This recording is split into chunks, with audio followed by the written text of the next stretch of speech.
বাংলা ভাষা ও সাহিত্যের ডিজিটাল ক্লাসরুমে নবম শ্রেণীর সকল শিক্ষার্থীকে স্বাগত জানাই। নবম শ্রেণীর বাংলা শিক্ষায় সাহিত্য সঞ্চয়ন পাঠে আবহমান কবিতাটি অবস্থান করছে, কবি নীরেন্দ্রনাথ চক্রবর্তী রচিত। আজ আমরা আবহমান কবিতাটি সম্পর্কে এবং তার সঙ্গে সঙ্গে কবি পরিচিতি সম্পর্কে খানিকটা অংশ জেনে নেওয়ার চেষ্টা করব।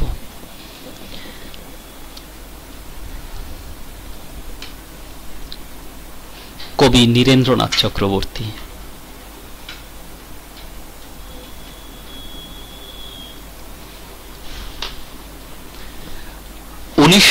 সালের 19 অক্টোবর কবি জন্মগ্রহণ করেন বাংলাদেশের ফরিদপুরে।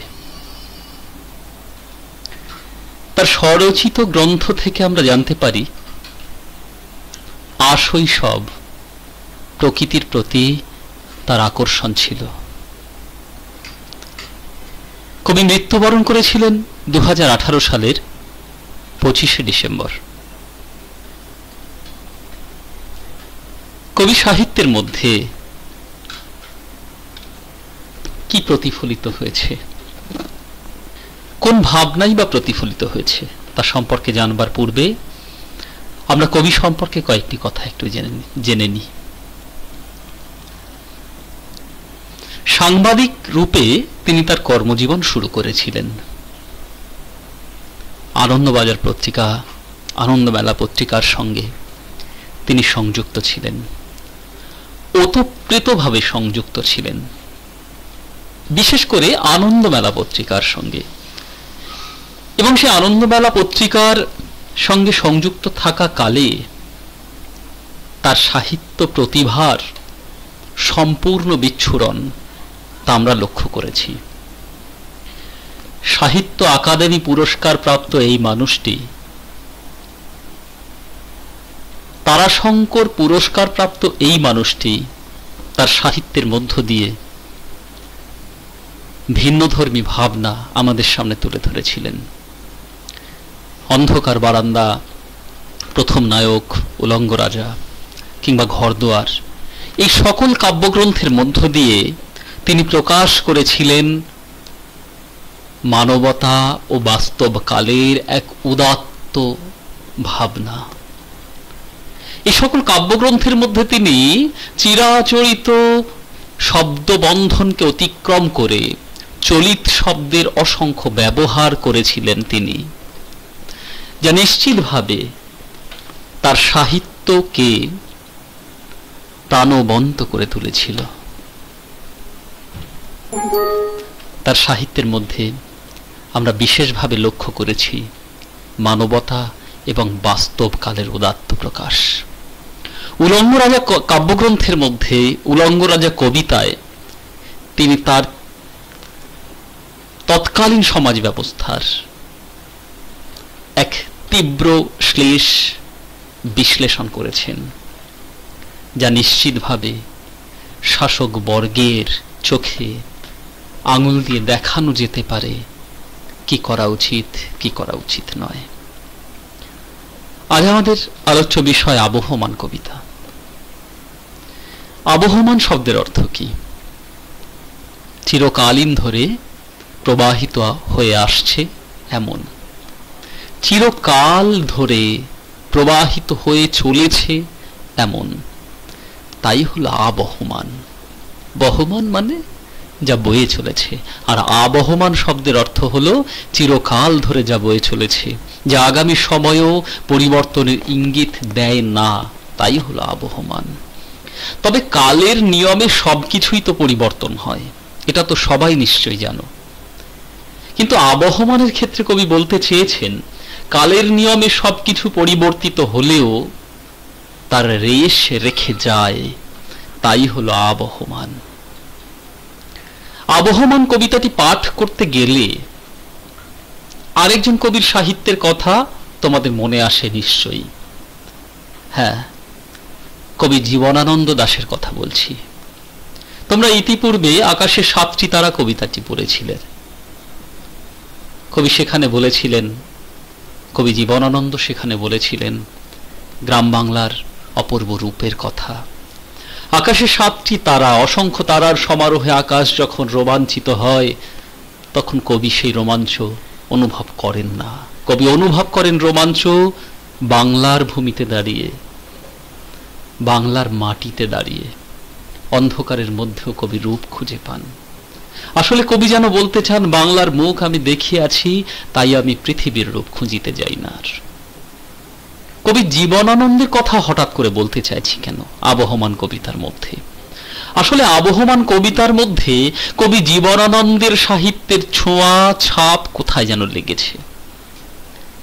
বাংলার কথা, পল্লী বাংলার কথা, প্রাণবন্ত বাংলার কথা প্রকাশিত হয়েছে আবহমান কবিতার মধ্য দিয়ে। তাই কবি জীবনানন্দের সাহিত্যের ছাপ এখানে পরিলক্ষিত হয়। কবি এখানে বারবার একটি স্তবক প্রকাশ করেছেন। সেখানে কবি বলেছেন, জাগিয়ে ওই উঠোনে তোর দ্বারা লাউ মাচাটার পাশে ছোট্ট একটা ফুল দুলছে, ফুল দুলছে, ফুল সন্ধ্যার বাতাসে। কবি বাংলাকে দেখতে বলেছেন। পথে প্রান্তরে গ্রামে গঞ্জে ছড়িয়ে থাকা আবহমান সৌন্দর্যপূর্ণ বাংলাকে দেখতে বলেছেন। যে বাংলার বুকে ছোট্ট একটা লাউ ফুল তার সৌন্দর্যে প্রতিভাত হয়। কবিতায় বলতে চাইছেন, জাগিয়ে ওই উঠোনে তোর দ্বারা। উঠোনে দাঁড়িয়ে লাউ মাচাটার পাশে দুলতে থাকা ছোট্ট একটা লাউ ফুল, সেও যেন বাংলার সৌন্দর্যের সাক্ষী, বাংলার সৌন্দর্যের বহিঃপ্রকাশ ঘটায়। তবে তাকে ঠিক মতো পরখ করার প্রয়োজন আছে। রবি ঠাকুর বলেছিলেন, বহু দূর গিয়েও পৃথিবীর সৌন্দর্য অনুভব করার চেষ্টা করেও পেরে ওঠিনি। কিন্তু আমি দেখিনি আমার বাড়ির পাশে ধানের শিশির উপরে একটি শিশির বিন্দু, যার উপরে রোদ পড়ে ঝলমল করে, সেই সৌন্দর্য আমরা দেখেছি কি? তাই আগে তাকে চেনে নি, তাকে জেনে নি, চিনে নি, তারপর পৃথিবীর সৌন্দর্য অবলোকন করব। কবি যেন সে কথা বলতে চাইছেন। ছোট্ট একটা ফুল দুলছে, ফুল দুলছে, ফুল। দেখো লক্ষ্য করে, এখানে ফুল দুলছে, ফুল দুলছে একাধিকবার ব্যবহার করলেন। ফুল শব্দটি এই লাইনটিতে 3 বার ব্যবহার করলেন। আসলে উদ্দেশ্য এই, সেই একটি ফুল অসম্ভব সৌন্দর্যের বহিঃপ্রকাশ ঘটাতে চলেছে, চেয়েছে, পেরেছে। সন্ধ্যার বাতাস যখন এসে আমাদের মনের ক্লান্তি দূর করে, যখন প্রকৃতির ক্লান্তি দূর করে, কবি তখন খুঁজে পান বাংলার সৌন্দর্যের অপরূপ মাধুর্যের ছবি। তাই সন্ধ্যার বাতাসে দুলতে থাকা পল্লী বাংলার রূপ, সন্ধ্যার বাতাসে দুলতে থাকা পল্লী বাংলার টুকরো টুকরো ছায়া ছবি কবির মনকে ভরিয়ে দিয়েছে। কবি সে কথাই এই স্তবকের মধ্য থেকে বলতে চেয়েছেন। তোমরা নিশ্চয়ই লক্ষ্য করেছ, এই কবিতাটির মধ্যে 4 বার এই একই স্তবকের বহিঃপ্রকাশ ঘটেছে। একই স্তবক 4 বার ব্যবহার করেছেন কবি। আসলে কবি বলতে চান, ছোট্ট ছোট্ট সৌন্দর্যের ফুলের দ্বারা এক বৃহৎ বাংলা ভূমির সৌন্দর্য মালিকা গ্রথিত হয়েছে। একটি মালার মধ্যে যেমন অসংখ্য ফুল থাকে, অসংখ্য ফুলের সৌন্দর্য দিয়ে একটা সৌন্দর্যের মালা তৈরি হয়, বাংলা ভূমির বুকে ঠিক তেমনি একটি একটি ওই লাউ ফুলের মতন ফুল দুলতে থেকে দুলতে রয়েছে এমন, দুলছে এমন, সেই দোদুল্যমান ফুলের সৌন্দর্যের বহিঃপ্রকাশে বাংলা ভূমির সৌন্দর্যের ডালি পূর্ণ হয়েছে। পরের স্তবকে আসি। কবি সেখানে বলছেন,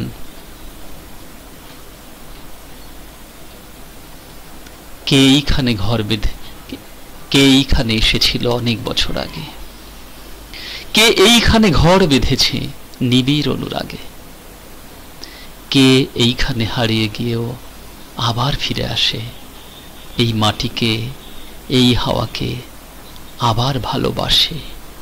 সত্যই বাংলার বুকে জন্মগ্রহণ করা প্রত্যেকটি মানুষ বাংলাতেই থেকে যেতে চায়, কারণ বাংলা ভূমি সেই ভূমি যে ভূমি আন্তরিকতা শেখায়।